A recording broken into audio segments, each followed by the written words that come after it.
Short and sweet. That's what she said.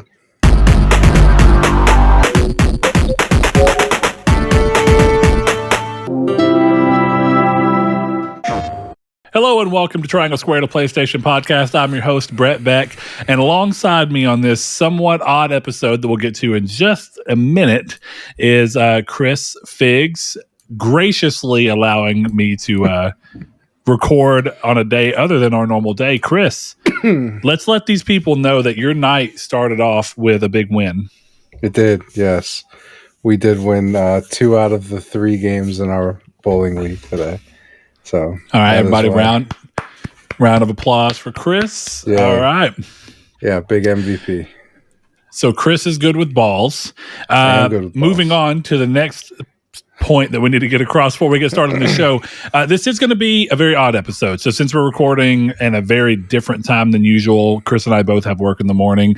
We opted to go for an episode, but really something that feels a lot more like a half episode than normal. We're going to try and pack a tight hour out of this show. But it's not so with me that in by mind, myself this week. It is not you by yourself. With that episode. in mind, there are a few very important things we're going to say. First and foremost, if you listened to last week's Velvet's Corner, you will know that I am supposed to be wearing lipstick. But because I did not opt to just wear lipstick around my house, I have opted to move that to the next full-length episode where we will also be doing the next Velvet's Corner. So, Velvet, if you're here and you're listening, we will be doing your Velvet's Corner. But this week, I think it's going to be hard to keep our time crunches, and I would really hate to run into impacts for Chris and I, in relation to our jobs. Yeah. So instead, we're going to focus on news, which there's not a ton of, but we'll talk a little bit about. We have some, of course, Community's Take, which is not too complicated. Just looking at the roadmaps for the year, a little bit of stuff going on in the gaming news, like I said, and then we're going to do a few questions. We're going to try and keep this as close to an hour as we reasonably can, while still giving you what we hope you consider to be a good episode. So without further ado, let's get going on that. Chris, what have you been playing this week? Because I will get mine out of the way very easily. I was out of town for about 3 days, and Yu-Gi-Oh! Night was before that. So 4 of the last 7 days, I have not played games really at all. God. I played Lies of P the 3 days I was gaming. Made good progress today. Still a great game. I love how weird the story is in terms of it's just the Soulsborne version of you'll figure the story out by just exploring the world, picking up on weird things that characters say, and having very vague sentences said toward you while you're given weird goals. Yeah. It works. So I'm still enjoying the game, but there's a game on the horizon. Thankfully, not another Horizon from PlayStation Studios that we'll be playing and talking about soon. So go ahead, sir. What you been playing? I've had a decent smorgasbord of things. I've played. Let's see. I'll just lift them off. Trepang Squared. Played some of that. Assassin's Creed Mirage. I've played some of that. Baldur's Gate 3. I finally cleared one of the fights in Act 2. There's a lot of fights. I'm very close to the end of Act 2. I spent about 3-4 hours with the Call of Duty Modern Warfare 3 beta. And then my big game of the week has been Honkai Star Rail.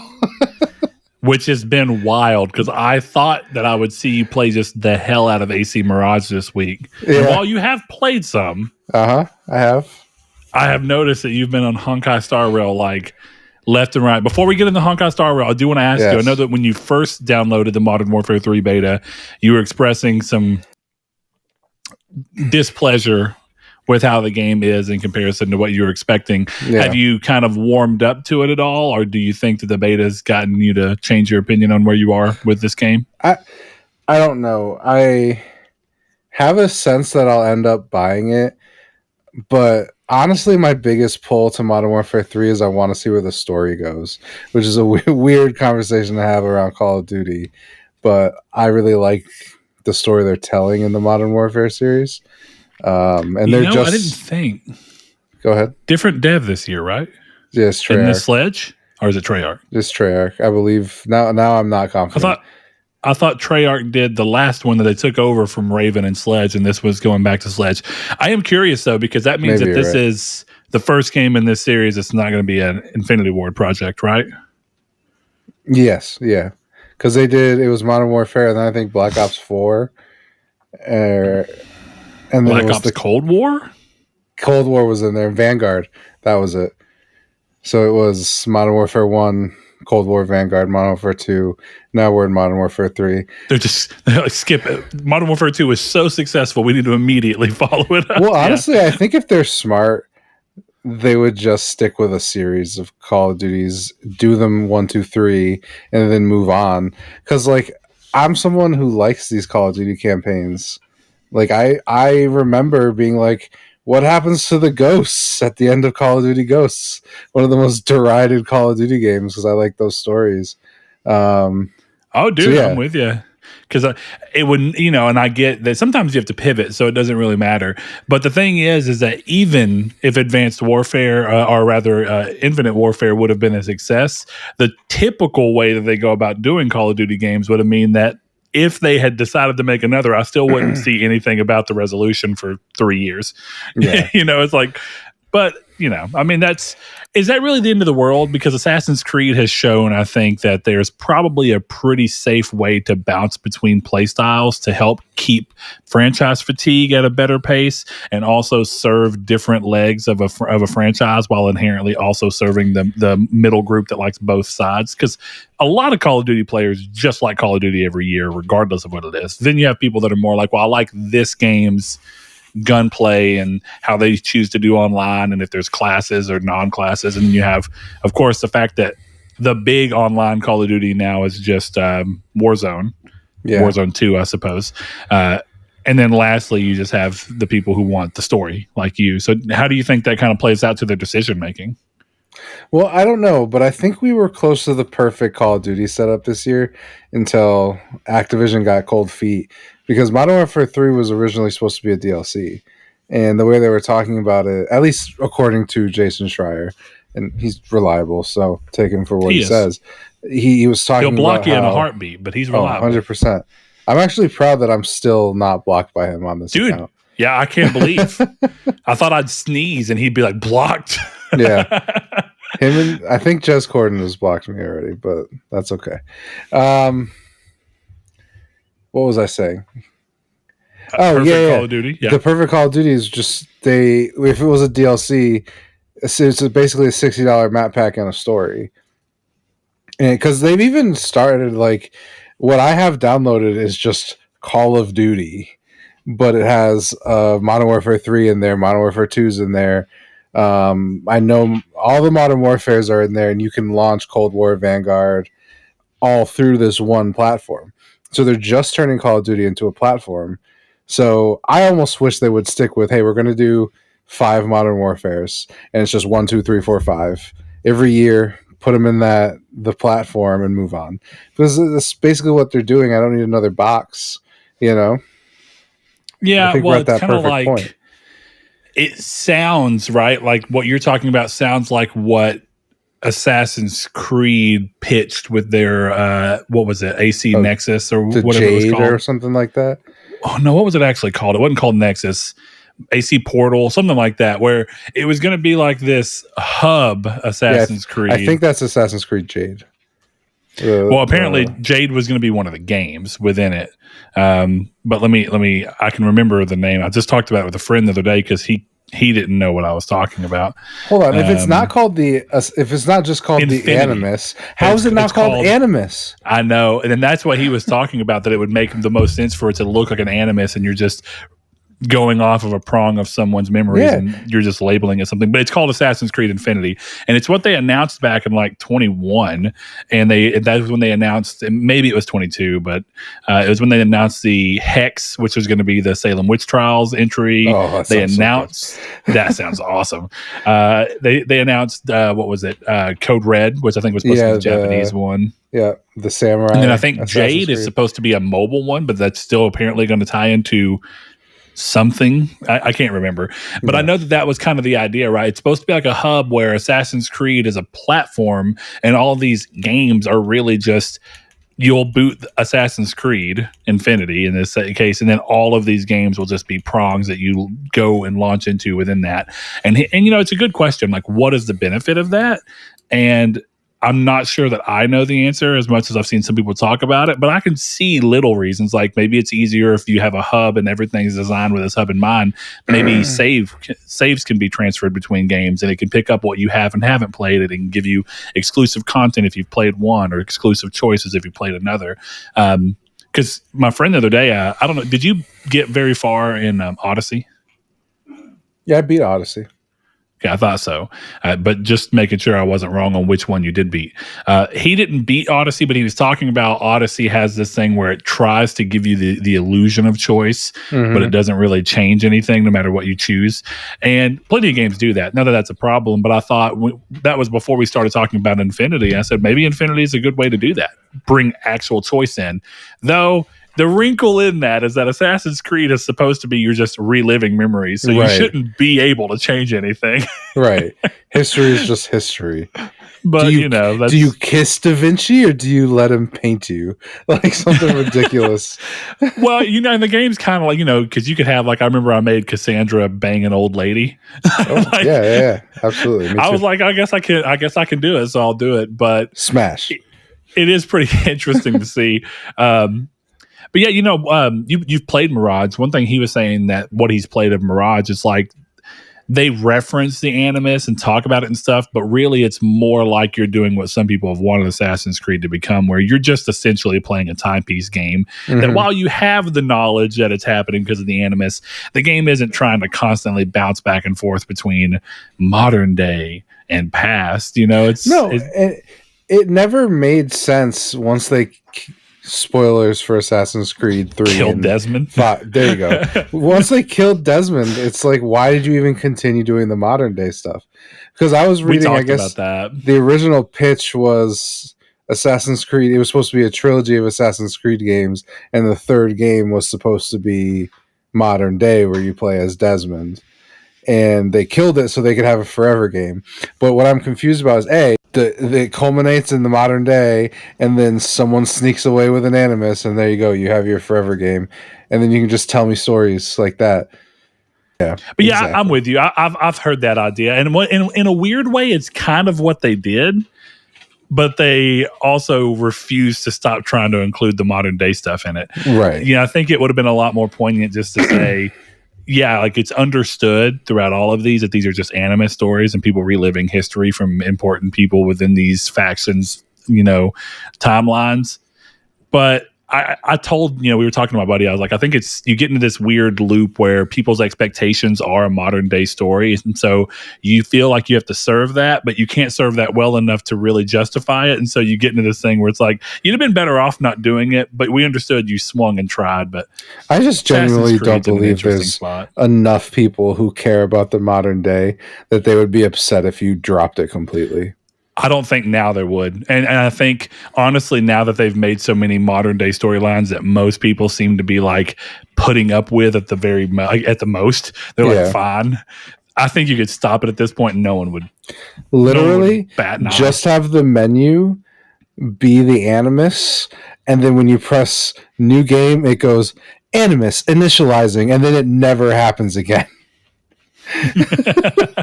That's all they need to do. I'm surprised they've not tried finding a way to bring Desmond back by now. I'm sure it'll be like, he locked himself in a tomb for the rest of time to protect a book which had a note card that had a latitude and longitude of an apple of Eden or something ridiculous. See, this is what they're going to do. They're going to remake Assassin's Creed 1 like has been rumored, but they're going to slightly change the end where the apple of Eden resolves in a different way. And then they're going to retcon the story where Desmond was able to use the apple of Eden to change time or whatever. So he didn't actually die. He just blinked into a different existence for a bit and he comes back. Hold on, you're missing a big opportunity. What if the reveal at the end of Assassin's Creed you got remake, to back off that mic, big homie. You were hot. If anyone is curious, my mic has been exploded for about a week. That will be fixed. Yes, we're acquiring me a new mic, but this one, I bumped the wire and it just exploded the podcast. That's okay, Chris, because guess what?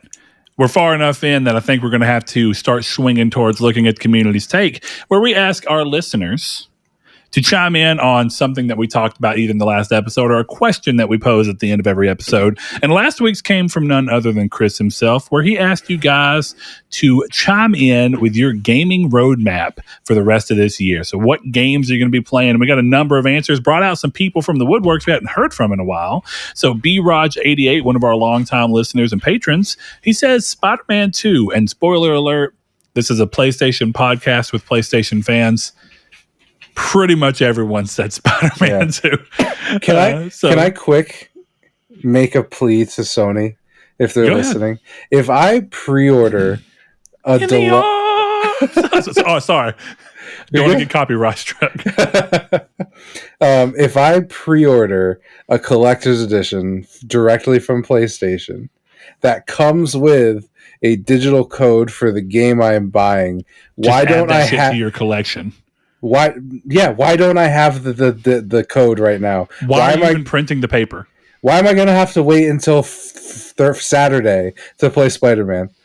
I'm with you. I've been saying this since they switched to the moment that they started including the steel books, but taking the disc out. I was like, don't even print the paper. Like, if you're going to give me a steel book, fucking fine, but at least give me the benefit of saying you bought it from us. We can prove it. You bought it on your Sony account.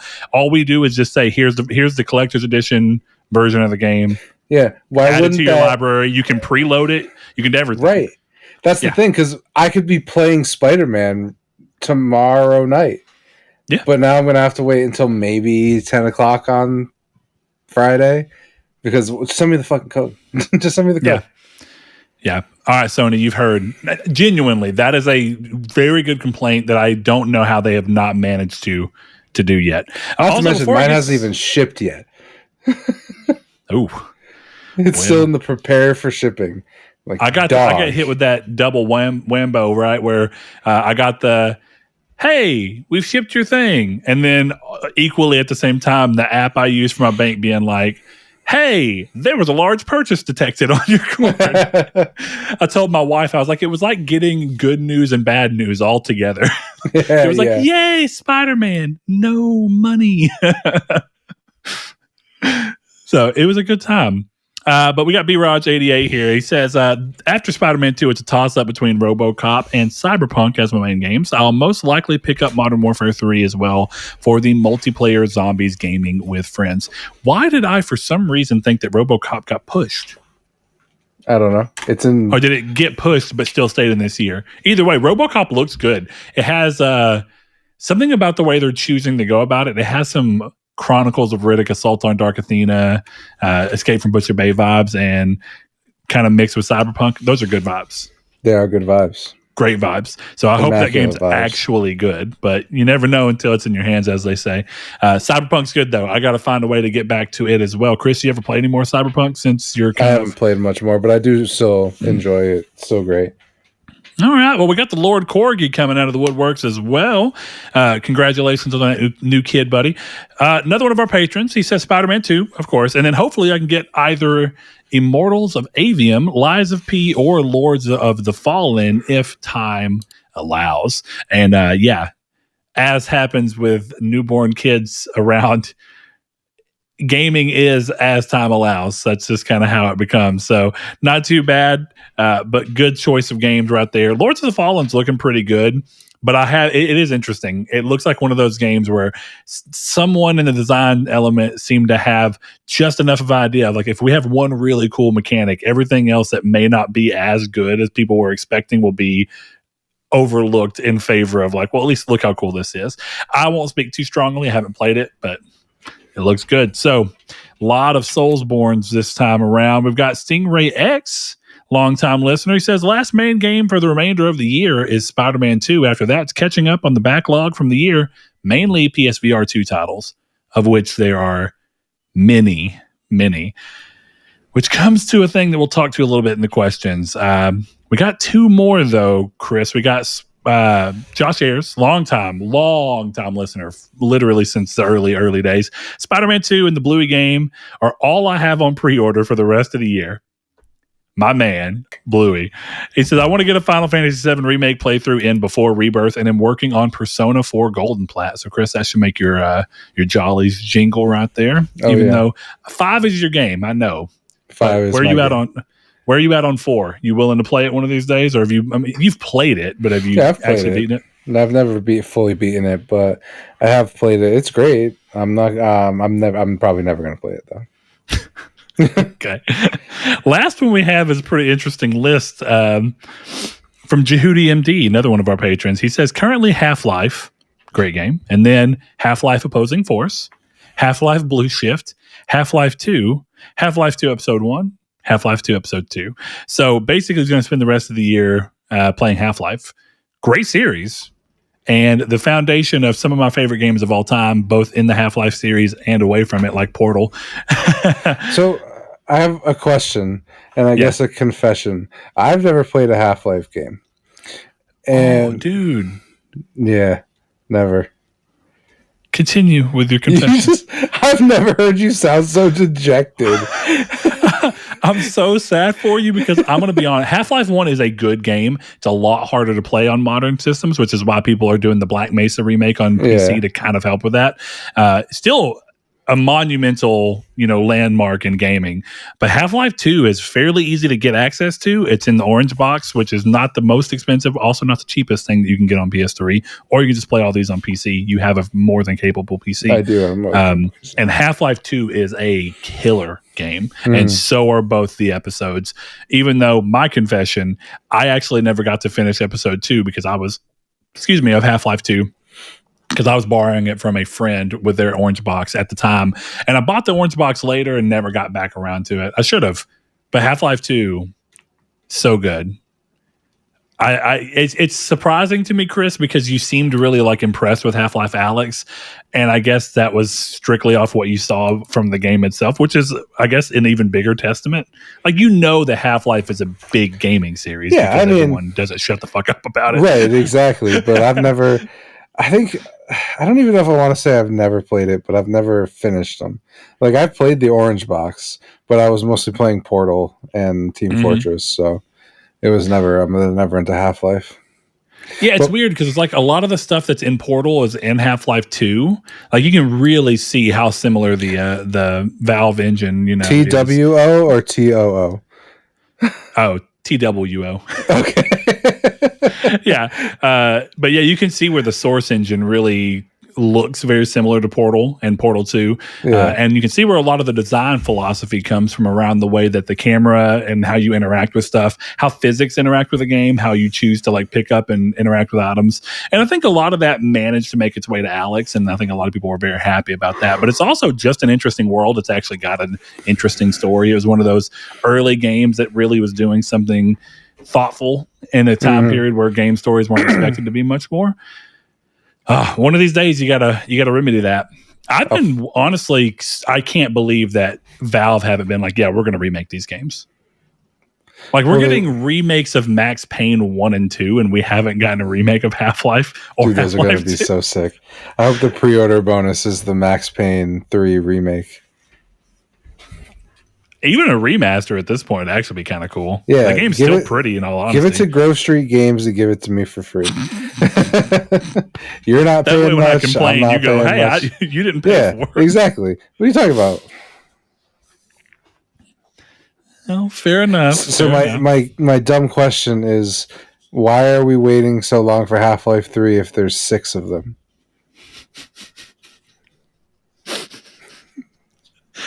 Well, Chris, it's kind of like how, do you remember how there was a really long wait between Assassin's Creed 2 and Assassin's Creed 3? I do, yeah. It's kind of like that. Oh, okay. They decided that they're not done with Half-Life 2. They want to do more Half-Life 2. Okay. And they're not done with Half-Life, but they don't want to do Half-Life 2 yet, so they do a couple of other ones. Final Fantasy, where it's 10-2? Sort of. And it doesn't really... Okay. Sort of. Interesting. Yeah. So... Look, it's a big, cool world, but it is interesting the way they choose to expand into it. Though a lot of Half-Life content and a lot of the way they approach it, and a lot of the games that have stemmed off of Half-Life were all based off people just doing really weird mods. So it's almost like Half-Life is in and of itself a platform. So it's the original Bethesda game. Well, you've been able to do this with Bethesda for a while, but it's not too far off. Yeah. They're probably neck and neck on being very open and friendly for people doing whatever the hell they want to within it, Fair. Here's the thing. When Gordon Freeman comes to Fortnite, Half-Life 3 is nigh. Yeah, it's like that's like the fourth horseman of the apocalypse. It's the fourth horseman. And it's just Half-Life 2 or Half-Life 3 descending from the clouds with Gabe Newell with his long white beard. Yeah, exactly. Brett, do you want to know what else is nay? What else is nigh? The news.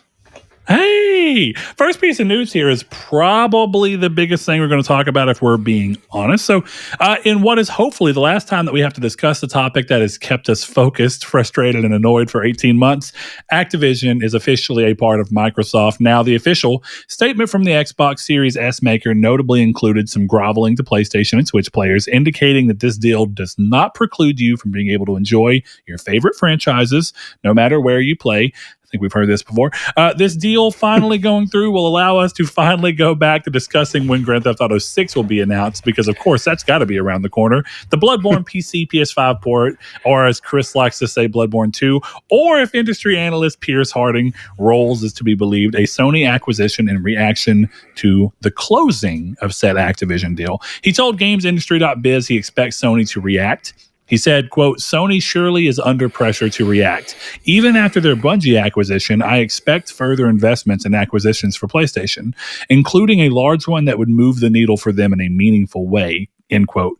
It appears that most analysts would expect that an acquisition wouldn't be an industry-leading publisher like Take-Two, according to Carol Severin of Media Research. As is always the case with these things, it is incredibly unlikely that a potential acquisition will leak. So take the next Sony is buying From Software and Konami rumor with a grain of salt until Sony says so or leaks a JPEG on their own, welcoming them into the family, Resident Evil 7 style. Exactly. Welcome to the family, Blue Point. I hope. Okay, Sony PR, look at me.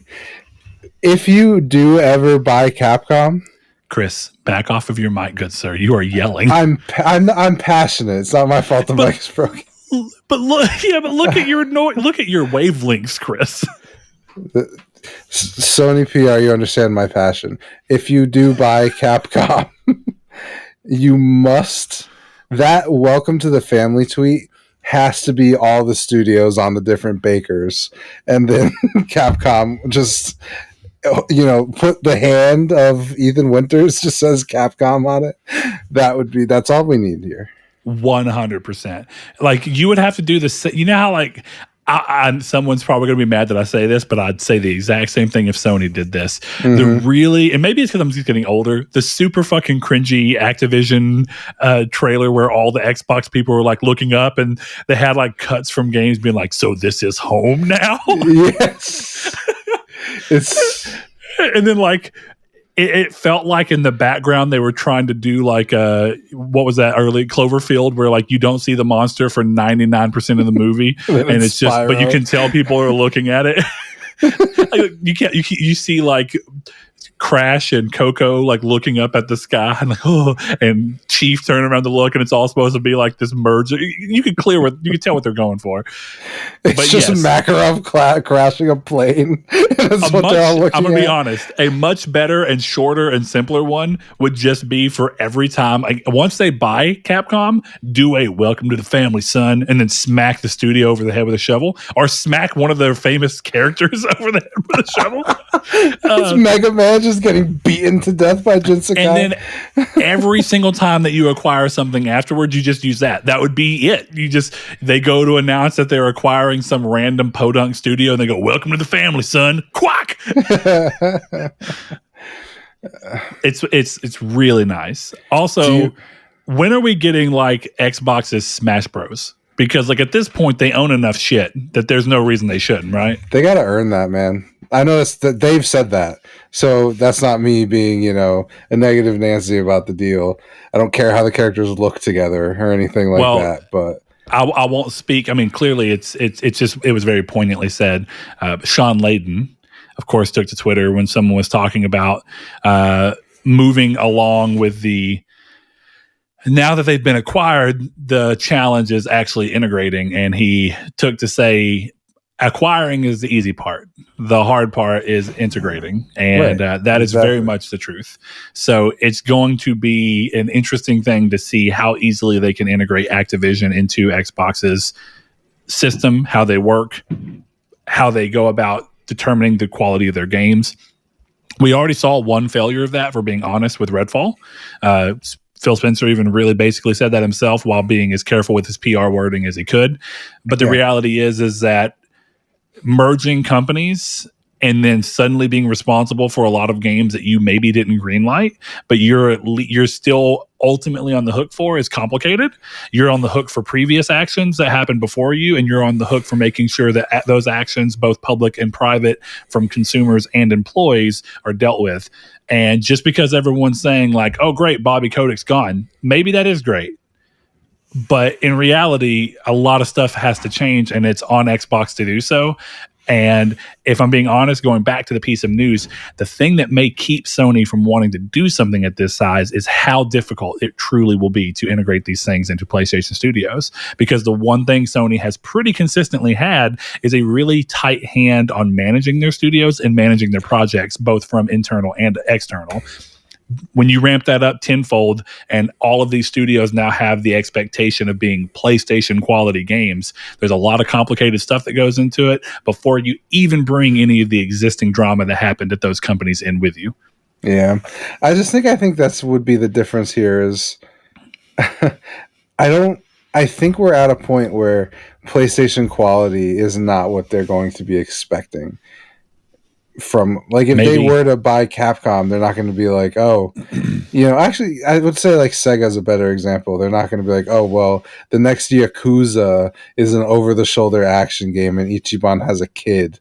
You know what I mean? Like, they're not going to do that. I think they're going to leave Yakuza alone, where it's an 8 to an 8.5. They're fun games, niche audiences, but we're not going to be like, hey, by the way, 4K 60, I want to see the sweat drip off Ichiban's balls. But the scrutiny will still be there, I think, is what it comes down to. But the scrutiny is from fanboys who, in reality, does not matter. I think as long as... It's still bad PR, though, right? Outside looking in, you don't want anyone looking at your product and seeing a bunch of people online, whether it be good or bad or reasonable or not. You don't... Well, I say good or bad, but whether it's reasonable or unreasonable complaints, you ultimately don't want anyone seeing complaints if you can avoid it. Sure. But the devil's advocate, right?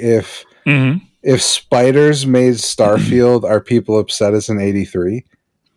No, not to the same degree. And that's what I'm saying. I don't think it's because maybe if Spiders had gotten bought by Xbox, then maybe, but still, but I don't think so. Different pedigree.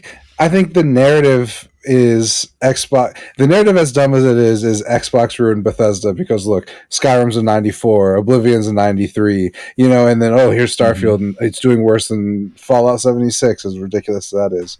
And so I think that would kind of be the difference there. Is it's like, okay, we're not expecting Sega to change, right? Of course. If the first Yakuza developed under Herman Hulst's tutelage is awful, then I think that does change it a little bit. Sure. And even if it's something that the sad reality of it is that even if it's something that was mostly done by the time that Herman got involved in it, it would still fall down very negatively on them if it doesn't hit a certain mark of quality. Yeah. And the crazy part is it can, even if it doesn't hit the quality of what they expected from the publisher you bought, right? Like the real reality is that Redfall didn't hit the quality of even a Bethesda game in most people's opinion. Right. Then that's just worsened by the fact that it was bought by Xbox. They had plenty of time to work on it and fix it, definitely since it was actually announced by Xbox. So it wasn't even announced yet. Xbox could have killed it or chose to not announce it until they knew it was ready. There was a million ways, and it's a rough thing to go through. Hell, Xbox could have been like, this is coming to PlayStation because we don't want it exclusive. They could have done that. It would have definitely lowered the risk. And they would have lowered the expectations too, because you would have had that. Why are they letting this come to Xbox or the PlayStation? Why wouldn't this be exclusive? And then we play it and we're like, oh, and then we just move on with our lives, And then you have a much easier way to go. Well, this was something in the works before us, so instead of disturbing it, we let it see itself through to completion. But moving forward, we'll have blah blah blah. Yeah, But, I get it. When you buy anything, there's that part of you that thinks, like we've always said, right? When you buy somebody like Activision, there's no way you'd want. We used to say it about Bethesda. When you buy the Elder Scrolls, you're not going to want to take the Elder Scrolls from one of the biggest places you can sell games. But at the end of the day, there is that thing where it's like, well, you're buying to try and attract people to your platform. And the main way that you can do that is by saying, yeah, we take a hit, but we bring a lot more people in if we can say the Elder Scrolls 6 is exclusive to Xbox and PC. I think Starfield, for whether you like it or not, kind of solidified Elder Scrolls' exclusivity. Because I think there's an argument that if Starfield was, let's go with a 94 on Metacritic, there'd be an argument of, we'll let you continue to play Skyrim and Elder Scrolls games and Fallout games, but don't you want to try the new hotness that's over here? Yeah, for sure. All right, let's move on to the next piece of news real quick. We got Insomniac is seemingly webbed up the title, or has seemingly webbed up the title of industry powerhouse after the review embargo for Spider-Man 2 lifted. The game has, as of recording, swung in at a 91 from over 100 reviews on Metacritic. In the run-up to release, Insomniac released a statement letting gamers know that the best way to play Spider-Man 2 is with the Day 1 patch. While the game is fully playable on the disc, many enhancements and even more accessibility options will be coming with the patch. This is the best of both worlds, as long as the disc version actually works right. I know you're over there singing Hannah Montana. Yeah, I know it. I was. But this really is, as long as the disc version is as they say, and until otherwise we reasonably can believe them. I think this is great. Day 1 patches are an expectation in the industry. No one really bucks at them. But as long as the disc version is still good, I think you're using the technology of Wi-Fi and the ability to work on a game after going gold, and using the ability of game preservation from a disc, and you're kind of letting those two things work in tandem. So this is great news. I don't have much more to say about that, but it's really good to see. Yeah, happy for him. Yeah, also want to shout out, I have not been spoiled for Spider-Man 2 at all. Shouldn't have said it. Dude, I'm just going to avoid Twitter all day tomorrow. Not getting on at all. I saw words that spoiled the game, but I looked at it and I'm like, I don't know what this means. Okay. Imagine if this is nothing close to it, right? But imagine if I wrote Black Corvette and just gave it to you. Like, this is spoiling the new, Scorsese movie. Okay. And then I just go watch the movie and I'm like, oh, he drove away in a Black Corvette. Okay. That was exactly how it worked for me. Yeah, it's like minus the context, it doesn't matter. But here's the funny thing, right? Because I haven't been spoiled, I can't even tell you. I could accidentally spoil it right here. Not that I think it will. But the crazy thing about the way Spider-Man works, being a age-old IP that sees variations of the same stories over and over again, it's so easy just to come up, like just to say something. Like it almost feels like how do you even get spoiled on it? Because at the end of the day, you're just seeing the performances, everything. Because you know who the villain is. Yeah. You know how that villain plays out. You know who else is in this, Harry Osborn, and you know how that dynamic plays out to some degree. Can they have a little fun with it? Of course. But at the end of the day, we know where the tragedy is going to be. Right. It's not it's not a spoiler for me to look at you and go, I hope this game has the same scene from Kraven's Last Hunt, and in an Insomniac PlayStation game he shoves a shotgun in his mouth. That would be fucking incredible. That's not a spoiler for Spider-Man 2. If that does happen, that would be awesome. That's not a spoiler for it. That's like someone looking at me and going, Harry Osborn's gonna die. Welcome to fucking Spider-Man, buddy. Yeah, exactly. Hey, that Gwen Stacy chick, guess what happens to her? Yeah. You ever hear of Darth Vader? Guess whose father he is? I do, however, I will say on the topic of spoilers, I do buy the argument that new people come into entertainment every day. So you're right. You shouldn't, I shouldn't go to a child and be like, yo, they get off the island in Jurassic Park. I shouldn't do that. But at the same time, it's like, I was your age when it came out, dude. Yeah. Kick rocks, find a new movie. Go watch Five Nights at Freddy's. That's also the fun, though, of how it goes, because at the end of the day, I just said a bunch of shit that could turn out to be true. But the whole point of modern day deconstructionism is playing with expectations. And so you could just as easily say, well, you expected Harry to die, so we kept him alive. Then it's just as easy to say, well, we expected you to expect that we'd expect you to think Harry would die, so you thought we'd keep him alive, so we made sure we killed him. Well, the reality is that it's people are liking to do things with characters that you aren't supposed to expect, and that's such a common trope these days that at the end of the day it's not worth getting into. You're right, new people are coming into things.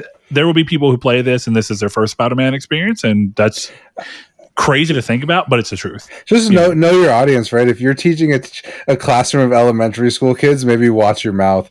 But if I'm talking to another grown adult about what happens in Star Wars, like Doc, you had far too much time to be complaining about this right now.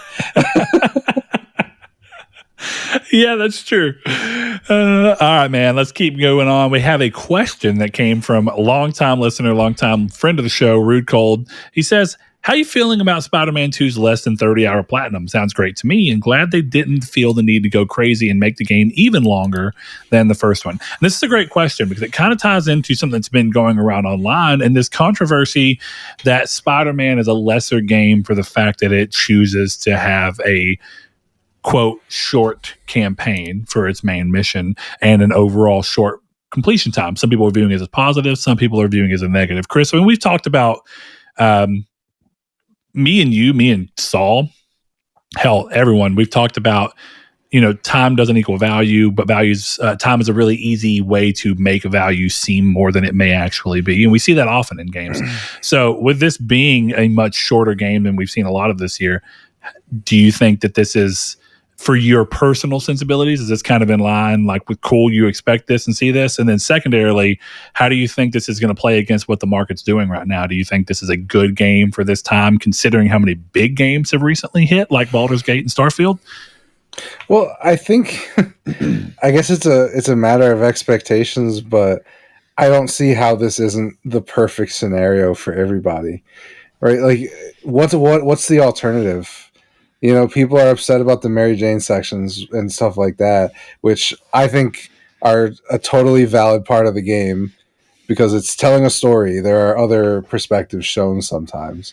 And, but like what the alternative, people are already upset with that stuff. So then the alternative is what? You're going to pad it out with 100 hours. Like, what does a 100-hour Spider-Man game do for you? Because at that point, you're just doing more busy work. It's like, oh, the platinum takes 100 hours. You have to collect 50,000 pizza slices. What's the... So that's why I don't understand the argument. It's like, if you want to make the argument that you're tight on money, you have a certain amount of money you budget towards video games every year, and for $70...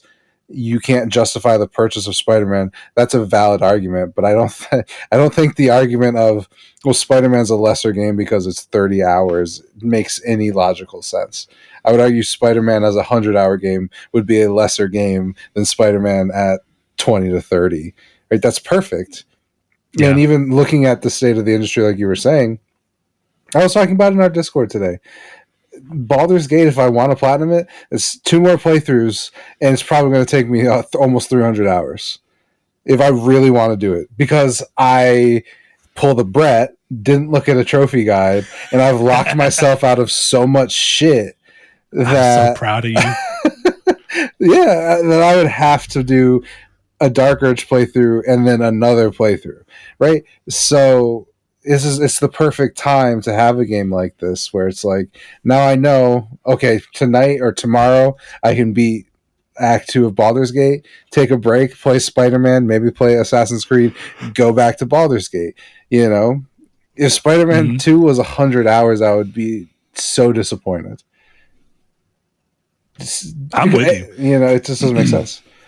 Well, within that, kind of a sub-question, I don't know so this is not a spoiler at all, but because people have mentioned that they think that the main storyline, the main campaign quest line, whatever you want to call it, is on the short side.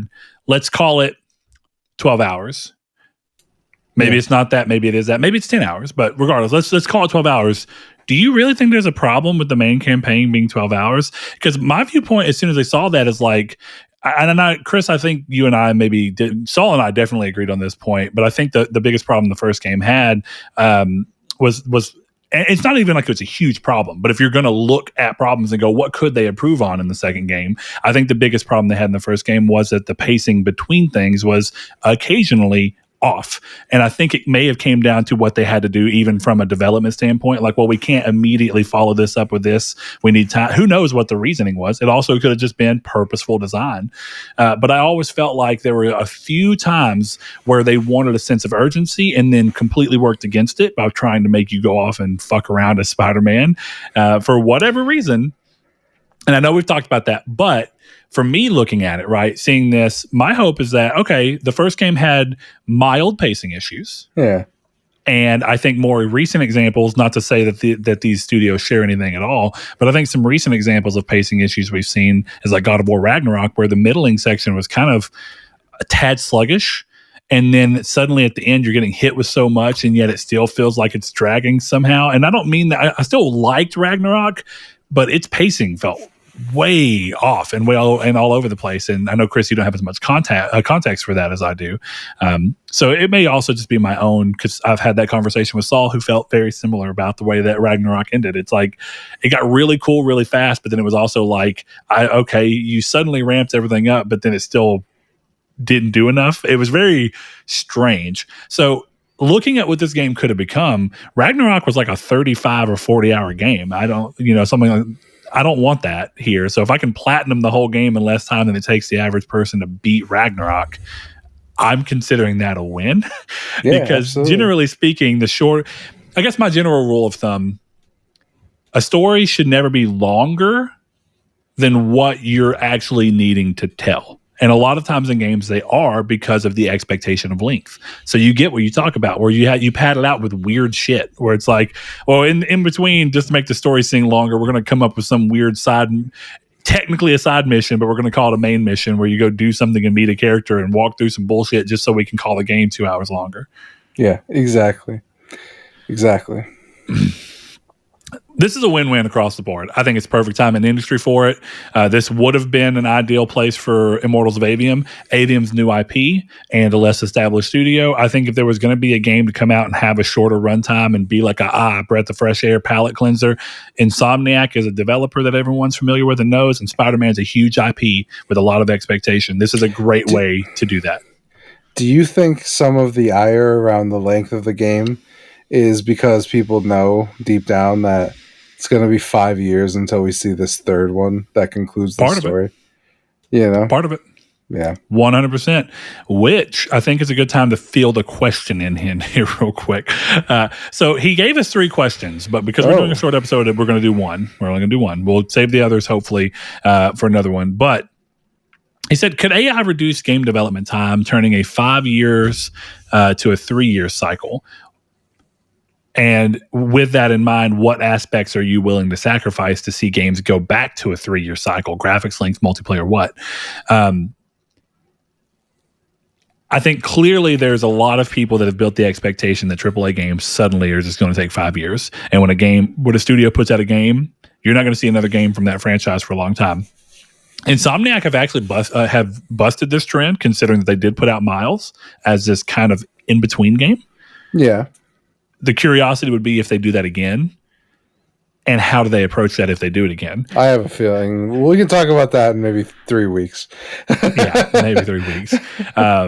But to that, I think that is an interesting question, because we were talking about AI a little bit last week, right? And talking about how you were using it for writing.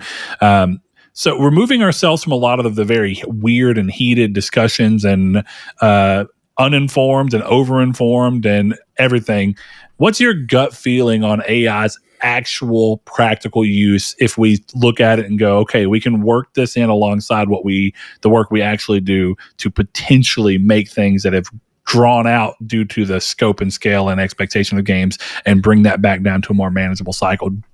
Do you really see that as a viable solution if they kind of step away from AI stealing? Do you think there's a way for these to work in tandem to help creatively? Well, you hit on the problem.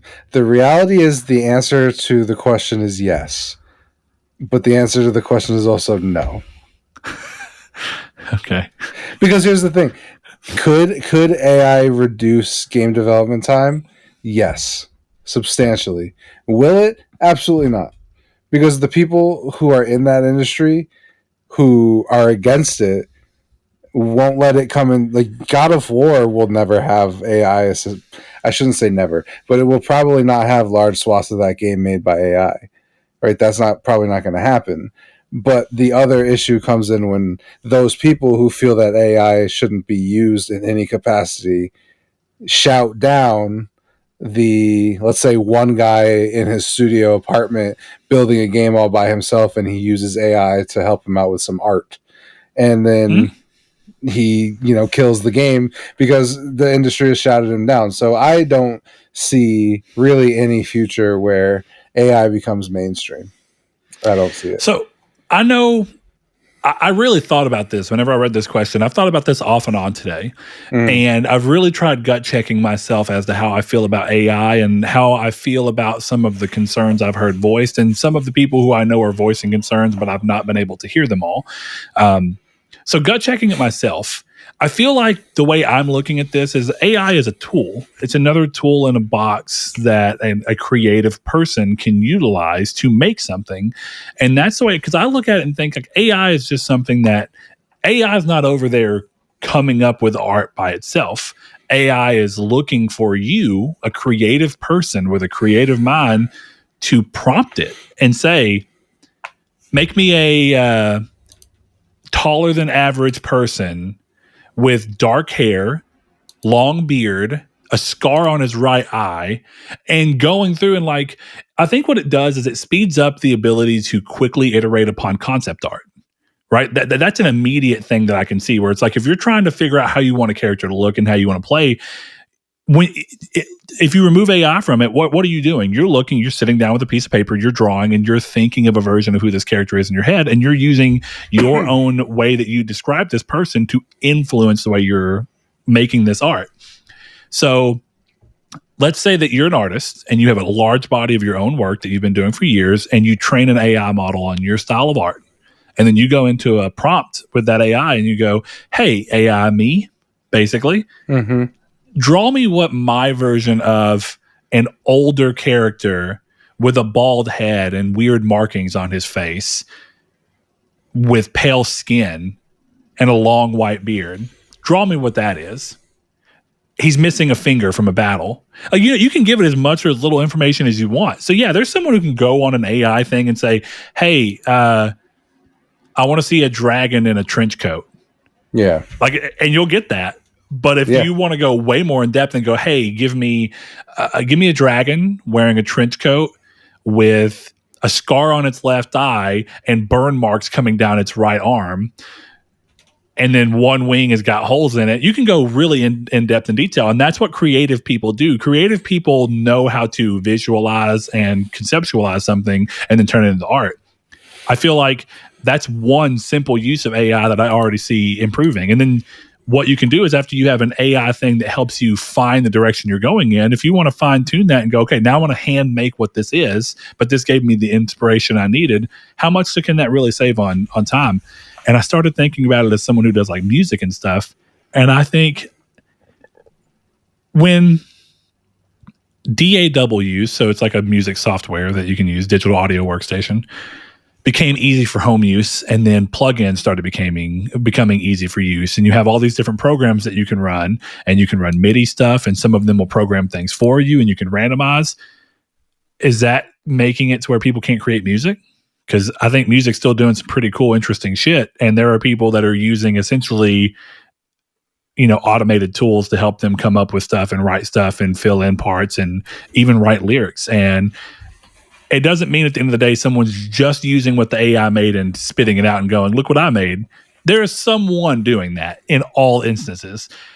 But the successful versions of that are people who are going like, yeah, I had this kind of help me get an idea, and then I built on around it but with my creative input. And that's what I think AI should be. So I have two things on AI. First off, I think what would be interesting is if someone built it so that the AI knows the sources it's taking inspiration from and Mhm. spits that out into a PDF. You know, because I just sent you some. I took your prompt of guy with the black hair and scar on his face, and one of them is just Dante from DMC. Yeah, 100%.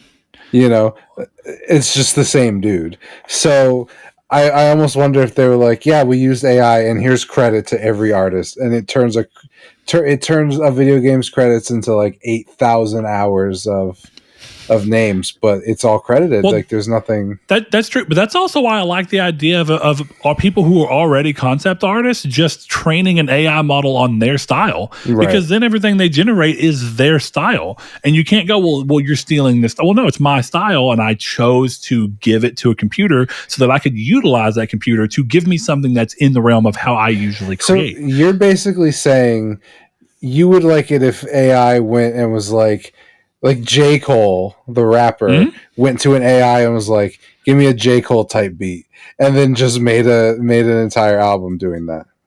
Why not? Yeah. I mean, I'm here If J. Cole, who made and produced a lot of shit, trained an AI on how he goes about doing his stuff and how he makes his beat, and an AI can find patterns and ways to go about it, then he can use that, and then he can, from there, he can tweak or edit or change as much as he wants to. But do you get J. Cole albums faster? Definitely. Probably. And then what makes a J. Cole album good? Because he's still going to have to write lyrics and perform over it. Mm-hmm. Yeah, I mean, the possibilities are endless. That's what I'd say. Because, like, isn't there a Drake song that's not even really Drake? That's like completely AI.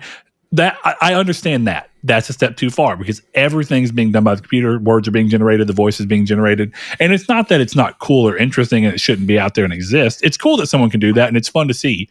But don't profit on it. Don't profit on it. And for actual artists, I think, again, a tool, not a replacement. Someone like Drake should be able to be like, yeah, I do have a style that I've used and I've continued to cultivate and change, but I can use my years of work to see how my work has changed and let a computer look at that and generate beats from certain times and periods that I can use to then get creative and work off of. It's a starting point. It's a leaping off point. I think we just have to, AI is very much something that should be looked at as in degrees, right? Let's say I put out a book and by myself, and I use an AI generator because I can't afford someone to design the cover. So I make the cover with AI. I think we get to a point where you kind of have to look at it and be like, that makes sense. But okay, the book I just did that with was a bestseller. Now I'm going to pay an artist to actually do it. I think you can use AI to kind of supplement stuff. I don't think you should profit on it. I do think, even in the example I gave, it's significantly different for me to be like, okay, this is what my book is about, generate me a cover. And then selling that for profit. I think that's a little weird. But if it was just a matter of, hey, I'm using this as reference work, I think that's totally fine. And I think even what people in our Discord do, where it's like, what does Sora look like as a ghostwriter? I put a cool picture too. It was a sick picture. That's the thing. Like all the pictures I've sent you, I'm like, this is awesome. Here's a very hot take about AI. I think a lot of the pushback with this stuff, this is maybe my hottest take of all time, is I think in a lot of ways AI is better than humans. Well, what it is that AI suddenly brings a better form. Yeah. Better is a really interesting word. It brings a more perfect like form of art to people's fingertips, and people who are very good at it feel invalidated because they worked years and years and years to get to that level. And I understand that. And they feel like, well, this thing is doing what it took me years of training and practice to do. And then for other people who are not that good, they feel invalidated because they're like, well, I'm creative and I've been working hard and painting for hours and mine don't look that good. And it's not being communicated, because you don't want to say that, but that's the reality, right? You don't want something that was generated for you to look at and be like, well, technically it's probably better. But then someone who really appreciates art for what it is, and art is imperfections. That's what art is. And so someone who really appreciates art will look at a painting that has mistakes and be like, I find that mistake endearing. I like that. I like this texture that it's giving. And AI would never put this texture there because AI is not going to make a mistake. No, and I guess my point is more, you brought up the Drake song, and I can't stand Drake. That AI Drake song is the only Drake song I like. And that's, I think, what I mean is there's some bit of fear of, in 10 years, could you get a Martin Scorsese movie that competes with Martin Scorsese? Probably. Does it have the heart and the soul of a Scorsese movie? No, it doesn't. And again, it's all generalizations. We have no idea how it'll go, but I do think it'll get to a point where, at the very least, you could have an AI watch all of Tarantino's movies and spit out a totally quote unquote original Tarantino idea and not miss a beat. But again, I think that's a fear, right? If you can get the technology to that point, then you're just that whole industry is completely changed. That's the fear right now. That's true. That's true. But I'll say my final word on it, because this was what I finally came to in my own head, is that it is a little unfortunate that the way people are worrying about AI right now is about its ways, and people are even looking at it in this way, about using it to replace humans on the creative side. If anything, AI and robots and all these things should be ideally creating opportunity for humans to go out and be creative by taking away the menial tasks that we have to do that take us so much time. And if it's being used as a tool in the right way, it can do that. And then you create a generation of people who have more time and opportunity and willingness to experiment, do something creative, be artful, willing to open up and see things and do things they originally didn't have the time or the capacity to do. And that's my perfect form of AI, is not having AI replace the creatives, because, and I don't think it really can. Like I said, I think some of my favorite albums, I love them for things that are so hard. I don't even know how an AI could even approach it, because it's like, dude, this album is impeccably written, but it also sounds like it was recorded in like a garage, but it also sounds good. And it's just like, it's because it's raw. And it's like, well, yeah, but that it works with the style of what it's doing. And like, I don't know that an AI can replicate that, because it's all vulnerabilities and mistakes and errors that come from inherently being human. I think AI can feign that. It'll be like, oh, look, I made a mistake, but it made a calculated mistake. Whereas a human will try and have a mistake and go like, I can't fucking do anything about it. I'm human. That's the mistake. Deal with it. That's the difference. Yeah. Well, yeah, there's small stuff. Like there's, an AI could make a great Dave Matthews song, but it'll never capture the moment in the end of one of his songs live. I don't remember the song, but there's a moment where someone in the audience just yells, "Thank you, Dave." And it's so it sounds so fucking good. Like he just finishes going off. He's doing it live. He does the guitar solo, and it just ends with some dude in the crowd yelling, "Thank you, Dave." It's awesome. And that would never happen. That kind of little instance. Some people really prefer studio recorded music, and sometimes I am. But for bands who know how to well record live sets, some of my favorite shit is to listen to live versions of songs. Definitely older songs that were recorded a little differently. Metallica have got the S&M album where they did Metallica and the San Francisco Orchestra, and it is so fucking good. Not only because there's all this new range and excitement that comes from all the actual symphony orchestra interacting and how they change the songs to go with it, but also artistic changes in the moment where they go, you know what, fuck it. I know I'm playing this. I'm going to do something different. I'm going to throw in a different word here. I'm going to throw in a different inflection on this word. I'm going to change the solo. We're going to change the entire tempo right here. That shit is so cool. And some of my favorite versions of Nine Inch Nails songs are where Trent Reznor's just fucking going off live, and then he just does something. You're like, that was so... It's so inspired, because you could tell it was just in the moment. It was off the cuff. And AI can't do that. That's not what AI is. One of my favorite... I don't know what a spirit is, but the closest I can say is the shit that makes someone just randomly and inspirationally do something off the cuff. That's the closest thing I can say to a spirit. One of the best live Dave Matthews songs is a freestyle. There you have it. I don't want to spend too much more longer on this, so we're going to go ahead and move off. But great question. AI is a very interesting topic, but I think the only way we're going to make any real progress on it as industry and as groups and everybody is to be moderately vulnerable with ourselves, talk about what the fears are, and then work on ways to make sure that this is a tool and not a replacement. That's my spiel. Moving on, though, game streaming is coming to PS5 on October 17th in Japan, the 23rd in Europe, and October 30th in the US of A. The streaming can go up to 4K 60.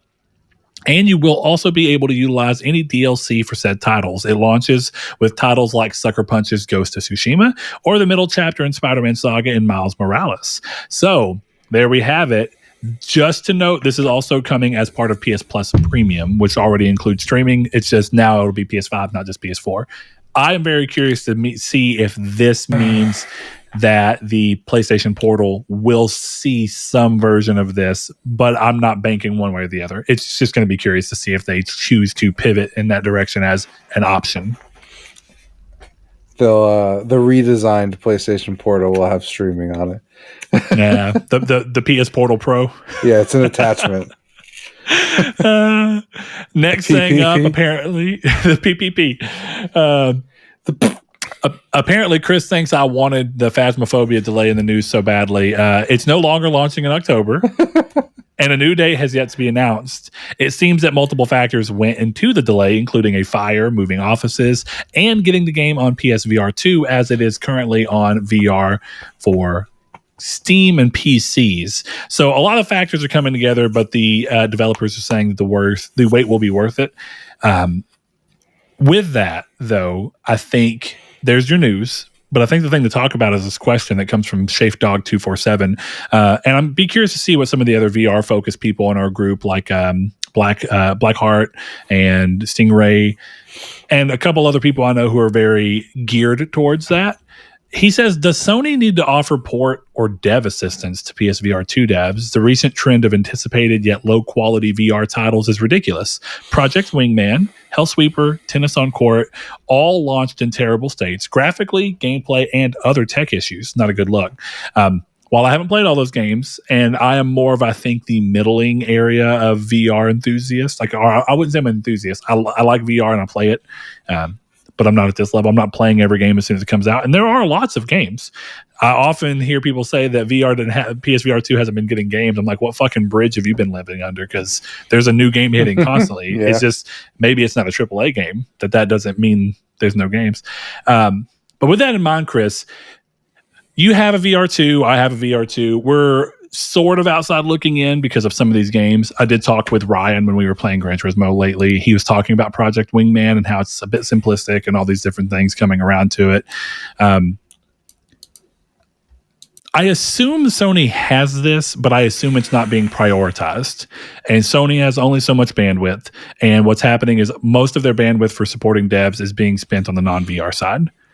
So to answer the question, if that is the structure within Sony, I do think that if you're going to have a piece of tech like PSVR 2, it would behoove you to create a support system that is strictly focused around that and that can then be, utilized. The reality is that if enough games are coming to the system, even an internal thing that's aimed only at PSVR 2 can still get stretched too far for bandwidth purposes to be able to help every dev. But it's a step in the right direction and hopefully it can help. You're right. Games launching like that in terrible state is not a good look. I wish I had a better sense on how widespread this really is. And I wish I had got to hear from some of the developers to say why the problems are there. And if they really do feel like it's a lack of support from Sony, or if it's that in addition to some other things. I don't want to talk too much on it, but it's an interesting question. And it will be a big thing that's going to stop or help it, depending on how it goes, Sony push PSVR 2 and VR in general more into a larger market. Chris, you have anything you want to add to that? Not really. I don't have much to say. I do want to, I don't even know if I even want to say it because it's going to start a fight with diehard VR people, but I think the VR has no games thing. It's just, I don't think VR has games a lot of people want to play. That's the problem. I think that's right. There's still niche games. Because you remember when people went after Ryan McCaffrey And when he tweeted something about the PSVR collecting dust and games weren't coming out to it. And then I remember that whole day, people are sending him lists of games, and none of the games are bad. I mean, I guess some of the games are bad, as Safe Dog There's is probably telling bad us. games in them, yeah. Yeah. But I think the bigger problem is, like, I don't know how to explain to you that unless you're super into the scene, tennis on court, like, that's not, I don't want to play that. That's not, I didn't buy my PSVR to play that game, you know? So I think that's kind of the problem here, right? Is it's not so much that VR doesn't have a single game coming out, but I genuinely don't think there's a single game that makes me go, I got to pre-order, I got to get ready, let me clear my schedule. Like, there's none of that. And I do think you need to have those when you're selling a $500 peripheral. So I think that's what people are saying, you know, and this is something that Sony's not looking hard at. And it makes me, as someone who was super into the PSVR for a couple of days, I'm sure mine's dusty. I'm in the same situation as Ryan, because the reality is, you know, I don't even know how to ameliorate the problem, because I don't want to be in VR for 20, 30 hours playing one game. But I don't want to play tennis on court. And that's the game that I'm hyped on. Tennis on court could be great. But, you know, even Pistol Whip, as much as I love Pistol Whip, that was a good 3 days. It was worth the $20, but it wasn't worth the 500. So people are trying to justify the purchase, and I think that's a thing where it's really hard to justify the purchase. And if you have one, I'm not surprised if you feel a little burned, personally. No, I could see that. I mean, at the end of the day, the same problem that the main industry has, which is that a lot of the industry is fueled by the biggest AAA games, and a lot of people who play games are playing at a very casual level. And then there's a lot of people too who are playing the niche games and supporting those at a big enough thing that they're successful. Any market ideally needs both, and then it needs a few really good players in the middling space. I think PSVR 2 is VR in general is at a point where there are very good AAA games, but they are few and far between.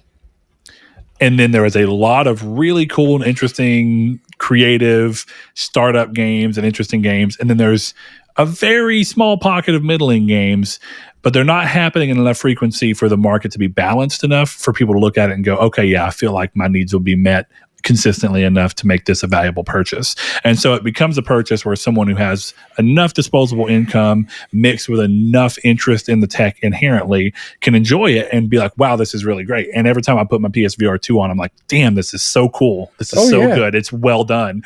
But I'll tell you, I mean, even then, VR will always have certain things. I come home from a stressful day at work. The first thing I want to do is not strap into VR. There's been a few times where I really fought with myself. Like, I want to play Gran Turismo 7 right now, and I want to play it in VR because I don't see the reason not to play it in VR at this point. But I'm like, I have been staring at a screen all day. I have a headache from dealing with other people's bullshit. I kind of just want to watch Mythbusters for a bit and then maybe play some Liza P and be done. Right. It's like that is sometimes how it happens. Well, but there's a better way to balance this, and hopefully they get there. That's what I think is interesting about the VR games that I've experienced, is it's almost like VR is meant to be pick up and play, but it's impossible to pick up and play VR. Like, you have to plan your day around playing VR. Realistically, you got to move your coffee table, you know, make sure the dogs are put away. Dude, the kid will not walk in front of you. Like, VR is so cumbersome. My wife knows I'm going to play because I have to move the coffee table, and the only room I have to push it anywhere is directly against the couch. And she's like, I can't sit. Sorry. Yeah, right. I can figure it out. I got a race. I need this platinum. I don't know. So do you understand what I'm saying? Where, like, Marvel Snap, one of the things I love the most about it is I can go. Yeah, I turn it on. I spend more time in the loading screen than the game takes to play. Like, that's a pick up and play game. And if I look at Pistol Whip, it's like, am I going to play Pistol Whip for 4 hours today? No. Then I'm not unrolling this thing and sticking it to the I'm just not doing all of that. So it's in a very weird spot. And mine's not really that complicated. So even then, right, mine's actually pretty well set up. It's constantly plugged in. All I have to do is take it off its dock, move it 2 feet over, put it on my head, turn it on. But I think the other side of that is depends on who you are, right? How physical your job is. The reality is most VR games, definitely the ones that are the most enticing, are very physical. Very physical. And if you've had a physically demanding day, or even a mentally demanding day, and you just want to get away from that, the first thing is not always that you want to go into this thing that requires a lot of physicality. The reason cell phone games are so popular is because you can kind of just deject yourself and go off into like a mental space where you're just sitting there flicking a thumb, and the ease of access to that is so simple that anyone can fall into it. And VR will never be that easy. It's not meant to be, and I'm glad that it's not. It's a different thing, but it does mean that you have to, the burden of making people want to play that tech is so much harder because of that. So it just becomes like you're going to have fire games or really intriguing games more often than not for people to want to bear that burden. Not that it's a bad one. But we got one more piece of news, and then we'll get one more question. We're going to call this quits. So let's try and make it quick, Chris. We got Pete Hines has announced his retirement from Bethesda after 24 years with the company. It seems that the acquisition from Microsoft was too much for him to handle. I'm kidding. No, that's a pretty long tenure with the company. He seems to have done a lot. It will be interesting to see him not be involved with Bethesda stuff moving forward. Best wishes to him. Yeah, good for you, pal. I wish I could retire right now. Don't we all? One day, no, Chris, we'll be fucking 72. Like, I can retire in 3 years. Oh man, if I can't retire at 65, just hang me. Take me out back. I don't want to work for another 50 years. Well, you don't want to work. You don't want to have to work with it being the only way. Like, I have to work to survive. Like no. Because the thing is that when you retire, most people, they find shit to do. They stay busy. Most retired people are more busy than people who are working, in my opinion. But there's a freedom in being like, yeah, but I chose to do every bit of what I'm doing. See, for me, that wouldn't work, because if I was like, you know what, I'm just going to go push carts at Shop and Shop for 15 hours a week, I would get to that one day. I guess I don't know if you have bad days when you're 80. Like, does that? I don't know if that exists, because you can't really be in a bad mood when death is following you that closely. But go ahead, Chris. Let's hear the rest of this. But I would batting 1,000 over here. I would go to Stop and Shop to push carts, and someone would like leave the handle sticky, and I'd be like, I don't need this fucking job, and I would just leave. Dude, it's like we just watched it. That's why I think it's so funny. There's an episode of The Office where Kelly, they're all talking about if they won the lottery, and Kelly's like, well, if I won the lottery, I'd still come to work. She's like, but I'd come in whenever I want, leave whenever I want. My salary would be like $1 a year. And she's like, if they had anything to say, I'd say, you pay me $1. Like, come on, seriously? I would honestly take less money at a job like that if I could just be like, yeah, I feel like I'm going to be here today. Like, yeah, I'm going to work the rush at McDonald's, and then I'm going to go home because I'm bored. Like, that would be super cool. You pay me $1 an hour. That's fine. But I would probably take small money to do shit I know I'd want to do. We're like, yeah. Dude, hey, like $5, I go walk your dog around the park for an hour. That sounds cool. Yeah, exactly. I haven't mowed a lawn in a while. I'll go do yours. Sun sounds cool. I could pop some headphones in, listen to a podcast. Yeah, make a little bit of money. Oh, you've never played Fallout 3? How about you pay me $200? I'll get you that platinum. I got nothing else going on. There you go, Chris. All right, we're going to go to our last question. We've already broken an hour, and looking at the first part, we're going to be at around an hour 15 right now. So here we are, Chris, the final section of the show. We've got one question we've not answered, and I think we can get there pretty well. And I think we brushed against it a little bit earlier with the Spider-Man conversation, but not in depth. So Jehudi MD, longtime listener, longtime patron, what type of game do you prefer? A game focused on a great main quest, or a game focused on smaller but branching and varied side content? I'm gonna have to say a game focused on a great main quest, because I think a good story will hook me into a game bet more than good gameplay, if that makes sense. Mm-hmm. You know, like Cyberpunk has a great story, but I've seen it already. So the great gameplay doesn't have me wanting to go back. You know? So I think one of the things for me is this has been a topic on the show forever, is I'll start something for 5 minutes and then I'll never play it again. Yeah. You know?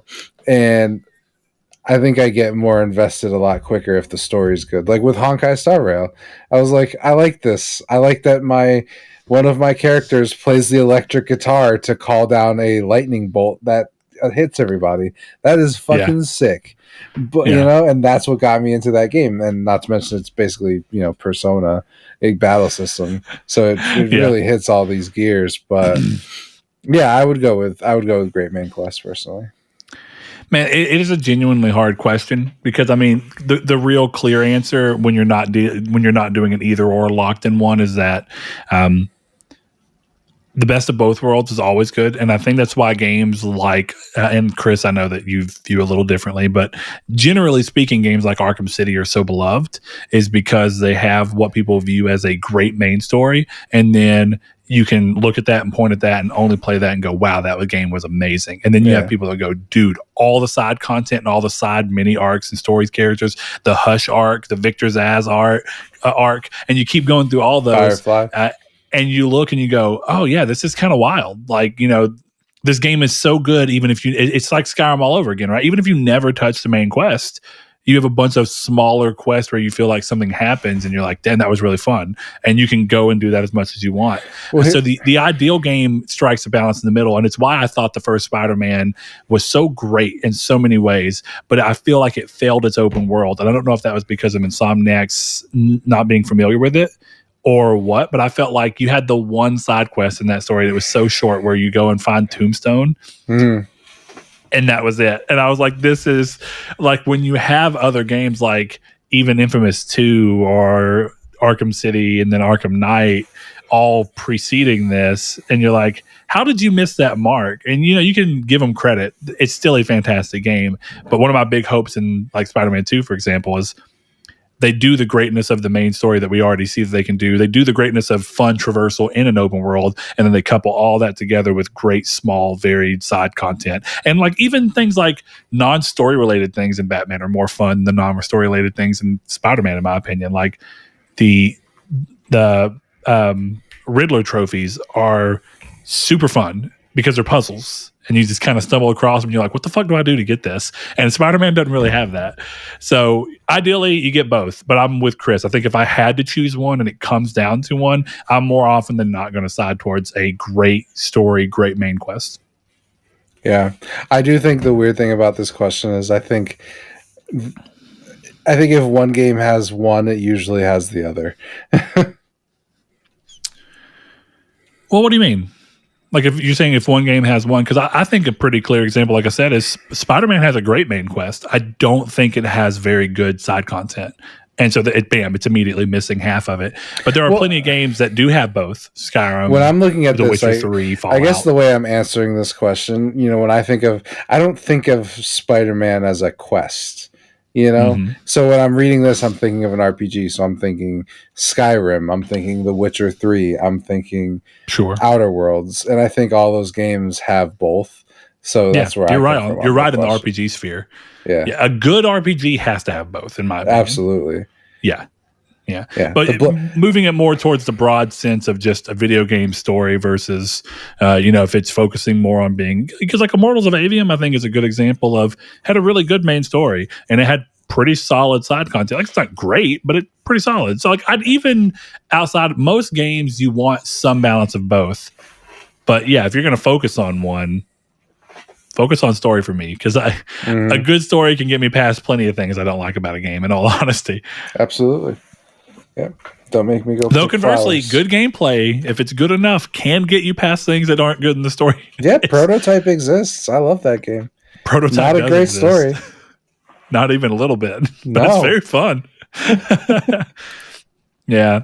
All right, man. That is the end of this episode. Chris, thanks for joining me. We got to get some sleep. Yay. We got work. I got to be up in exactly 6 hours and 5 minutes. Mm-hmm. So that's gonna be really fun. An hour and a half tomorrow to go get my car registered. So that'll be fun. Fun times. All right, Chris. Thanks for joining me, guys. Thank y'all for working with us on this shorter episode. We'll be back next week with Chris having a fixed mic and hopefully a full episode where we can talk a little bit more in depth. We'll get back with the Velvet's Corner. If you missed it, don't worry. That theme song will still be there to edge Chris next week. Chris, what do you want the community stake to be? I don't know, Spider-Man impressions for people who started this weekend? Yeah, give me your spoiler-free Spider-Man impressions, but only in emojis, so we have to guess what you're saying. There we go. That's terrible. Yeah. Don't do that. All right, guys, we'll get that up. If you want to be part of the community's take and you're new to the show, always you can head over to patreon.com. Not Patreon, I'm sorry. You can head over to twitter.com, or at least formerly what was called Twitter. Go at Triangle SQRD. You can find us in a Facebook group called Triangle Squared, a PlayStation podcast, or you can click down in the description below, whether you're watching on YouTube or listening on podcast services, and find our Discord, where you can join us in our day-to-day, moment-to-moment conversations, as alongside many of our listeners and patrons. And if you want to join the patrons and supporting the show with as little as $1 per month, which we are always so grateful for, you can head over to patreon.com/nartech and give as little as $1 per month.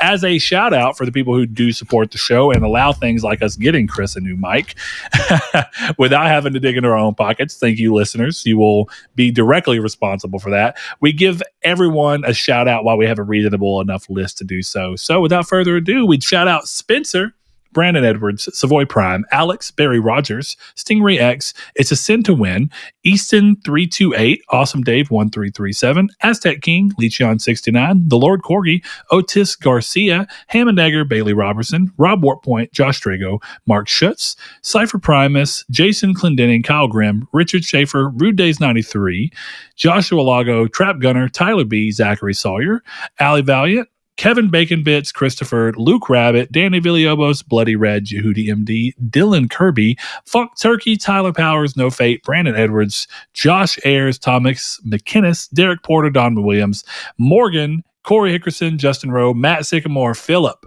Constantly Kenny, and Matthew Green. Thanks to each and every one of you. See you next week.